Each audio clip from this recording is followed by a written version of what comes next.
Hello friends, welcome to the channel. दोस्तों, कुछ समय पहले केंद्र सरकार के द्वारा सीएए को लेकर के एक नोटिफिकेशन जारी किया गया है और ये नोटिफिकेशन था सीएए को लागू करने के लिए। यानी अब भारत में सीएए लागू हो गया है। तो इससे रिलेटेड क्वेश्चन जो भी आपके एग्जाम में बनने वाले हैं उनको डिस्कस करने वाले हैं। इसके अलावा एनआरसी और एनपीआर को इस लेक्चर में डिस्कस करेंगे। तो आप इस पूरे लेक्चर को लास्ट तक जरूर देखिएगा। चैनल पर अगर आप पहली बार आए हैं तो सब्सक्राइब कर लें, बेल आइकन भी दबा लें, जिससे आपको समय पर और सबसे पहले नोटिफिकेशन मिल सकेगा। चलिए दोस्तों, सबसे पहले एनपीआर, सीएए और एनआरसी में फर्क समझते हैं। तो एनपीआर का फुल फॉर्म होता है नेशनल पॉपुलेशन रजिस्टर, यानी राष्ट्रीय जनसंख्या रजिस्टर। सीएए का फुल फॉर्म होता है नागरिकता संशोधन कानून, यानी सिटीजनशिप अमेंडमेंट एक्ट। और एनआरसी का फुल फॉर्म होता है नेशनल रजिस्टर ऑफ सिटीजन्स। तो इन तीनों के जो फुल फॉर्म है वो आपको जरूर याद रखने हैं, क्योंकि फुल फॉर्म से रिलेटेड क्वेश्चन आपके एग्जाम में बन सकता है। दूसरा सवाल है कि इन तीनों के अंतर्गत कौन आएगा। तो एनपीआर के अंतर्गत भारत में रहने वाला हर एक व्यक्ति आएगा।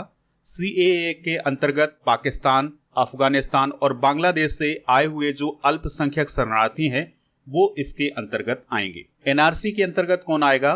तो एनआरसी के अंतर्गत भारत के नागरिक आएंगे। दोस्तों, इन तीनों का उद्देश्य क्या है? तो एनपीआर का मकसद है सरकारी योजनाओं में इस्तेमाल करने के लिए हर रहवासी का डेटाबेस बनाना।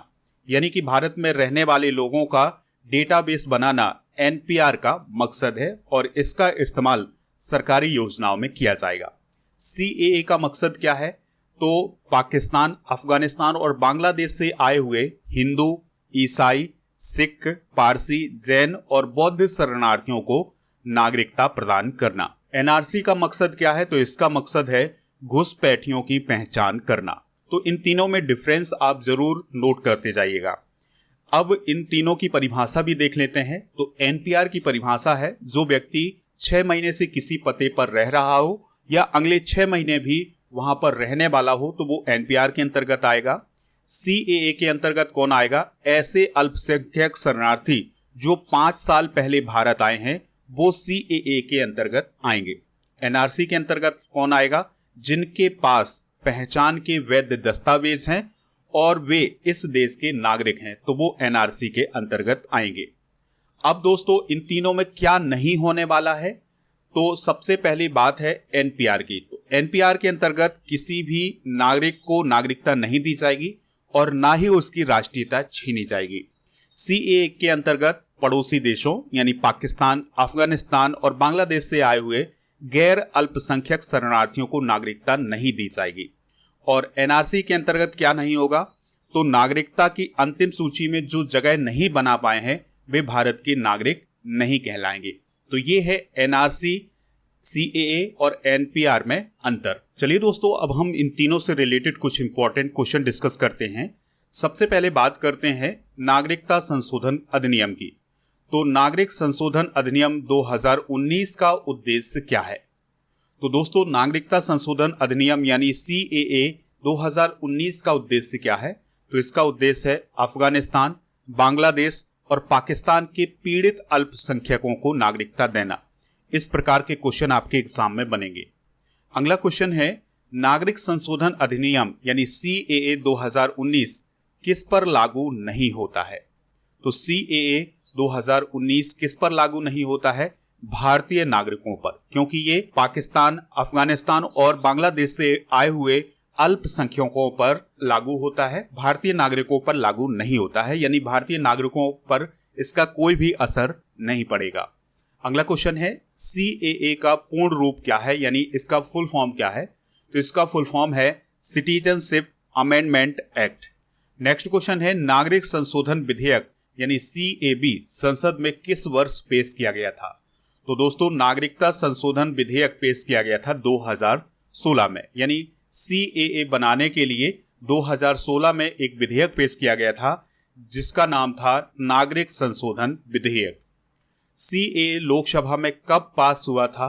तो दोस्तों, लोकसभा में यह पास हुआ था 10 दिसंबर 2019 को। काफी इंपॉर्टेंट क्वेश्चन हो जाएगा। नेक्स्ट क्वेश्चन है नागरिक संशोधन बिल के समर्थन में लोकसभा में कितने वोट पड़े हैं?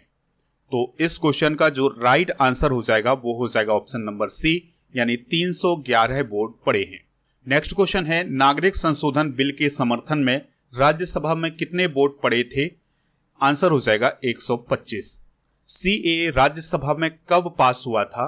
तो इस क्वेश्चन का जो राइट आंसर हो जाएगा वो हो जाएगा 11 दिसंबर 2019 को। नागरिकता संशोधन अधिनियम 2019 पर राष्ट्रपति ने कब हस्ताक्षर किए थे?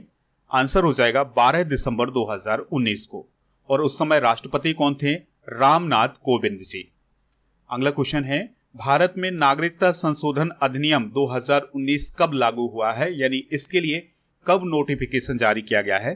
तो 11 मार्च 2024 को। नागरिकता संशोधन अधिनियम 2019 के द्वारा किस वर्ष के भारतीय नागरिकता कानून में बदलाव किया गया है?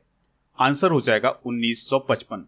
तो 1955 के भारतीय नागरिकता कानून में बदलाव किया गया है और इसके अंतर्गत एक नया अधिनियम आया है, उसको कहा गया है नागरिकता संशोधन अधिनियम 2019। भारतीय नागरिकता कानून 1955 में अब तक कितनी बार संशोधन हो चुका है? काफी इंपॉर्टेंट क्वेश्चन हो जाएगा। आंसर हो जाएगा 6 बार। तो दोस्तों, भारतीय नागरिकता कानून 1955 में 1986, 1992, 2003, 2005, 2015 और 2019 में भी संशोधन हो चुका है। सीएए के द्वारा किन देशों के अल्पसंख्यकों को नागरिकता देने का फैसला किया गया है? आंसर हो जाएगा अफगानिस्तान, बांग्लादेश और पाकिस्तान। तो यहाँ के जो पीड़ित अल्पसंख्यक हैं उन्हें नागरिकता दी जाएगी। तो इस क्वेश्चन का जो राइट आंसर हो जाएगा वो हो जाएगा ऑप्शन नंबर डी।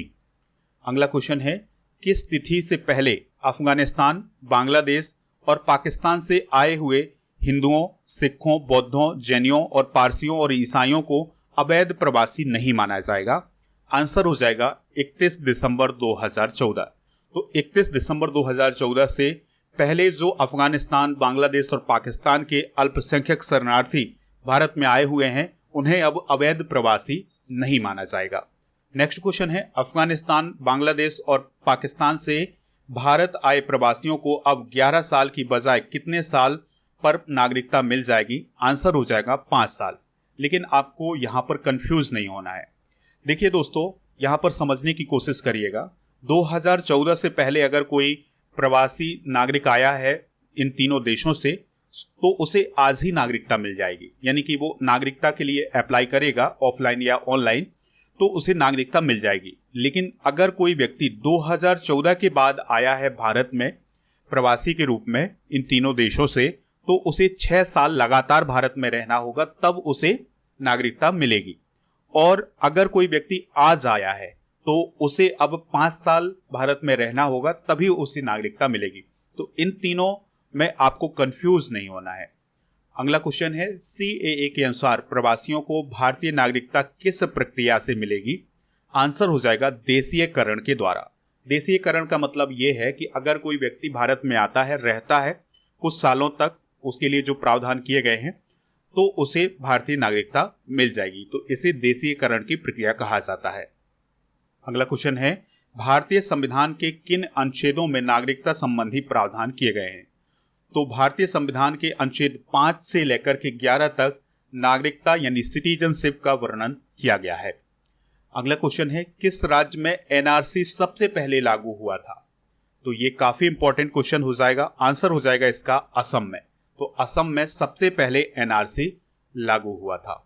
भारतीय संविधान निम्नलिखित में से कौन सी नागरिकता प्रदान करता है? तो भारतीय संविधान में एकल नागरिकता का वर्णन किया गया है, यानी सिंगल सिटीजनशिप का वर्णन किया गया है।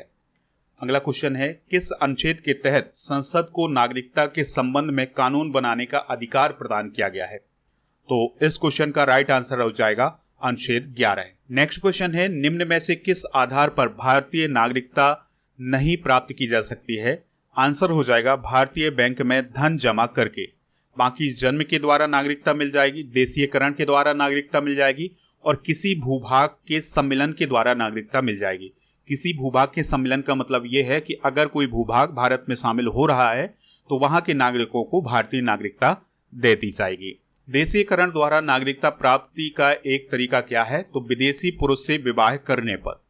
अगला क्वेश्चन है, पाकिस्तान से आकर भारत में नागरिकता प्राप्त करने संबंधी प्रावधान का वर्णन किस अनुच्छेद में वर्णित है? तो इस क्वेश्चन का जो राइट आंसर हो जाएगा वो हो जाएगा ऑप्शन नंबर ए यानी अनुच्छेद 6।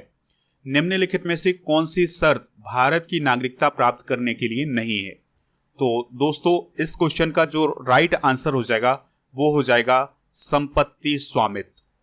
अगला क्वेश्चन है, नागरिकता प्राप्त करने व खोने के विषय में विस्तार से चर्चा कहां की गई है? तो इस क्वेश्चन का राइट आंसर हो जाएगा 1955 के नागरिकता कानून में।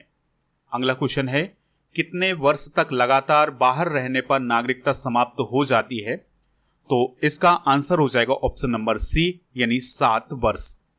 अगला क्वेश्चन है, भारतीय संविधान में नागरिकता के प्रावधान कब लागू हुए? तो इस क्वेश्चन का राइट आंसर हो जाएगा ऑप्शन नंबर बी यानी 1949 में। नेक्स्ट क्वेश्चन है, संविधान द्वारा प्रदत्त नागरिकता के संबंध में संसद ने एक व्यापक नागरिकता अधिनियम कब बनाया?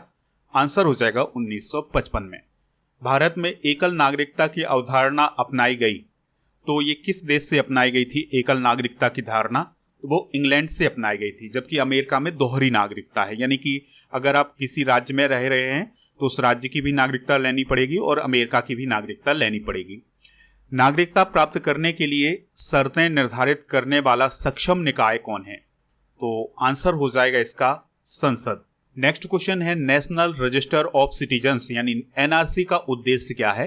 तो एनआरसी का उद्देश्य है भारत के सभी वैध नागरिकों का दस्तावेजीकरण करना। दोस्तों एनआरसी सभी भारतीय नागरिकों का एक रजिस्टर है। इसे 2003-4 में संशोधित नागरिकता अधिनियम 1955 के अनुसार बनाया गया है। इसका उद्देश्य भारत के सभी वैध नागरिकों का दस्तावेजीकरण करना है ताकि अवैध प्रवासियों की पहचान की जा सके और उन्हें निर्वासित किया जा सके। एनपीआर का फुल फॉर्म क्या है? तो एनपीआर का फुल फॉर्म है नेशनल पॉपुलेशन रजिस्टर। तो ये सभी इंपॉर्टेंट क्वेश्चन थे सीएए, एनपीआर और एनआरसी से रिलेटेड।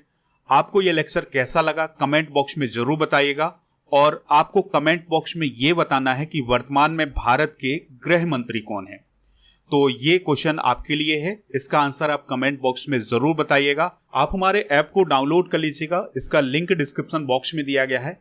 दोस्तों ऐप पर आपको paid course, e book, test series, PDF class note, daily quiz ये सभी मिल जाएगा। और इसके अलावा आप हमारा टेलीग्राम चैनल भी ज्वाइन कर सकते हैं। आपको टेलीग्राम पर जाना है, राजा गुप्ता करंट अफेयर्स आपको सर्च करना है। जैसे ही आप इसको सर्च करेंगे तो हमारा चैनल मिल जाएगा, उससे आपको ऐड हो जाना है।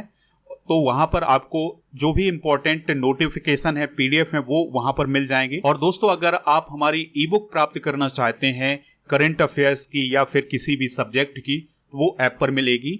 अगर हम करंट अफेयर्स की ई बुक की बात करें तो मंथली करंट अफेयर्स की ई बुक और ईयरली करंट अफेयर्स की ई बुक आपको ऐप पर मिलेगी। तो ऐप से आप इसको प्राप्त कर लीजिएगा।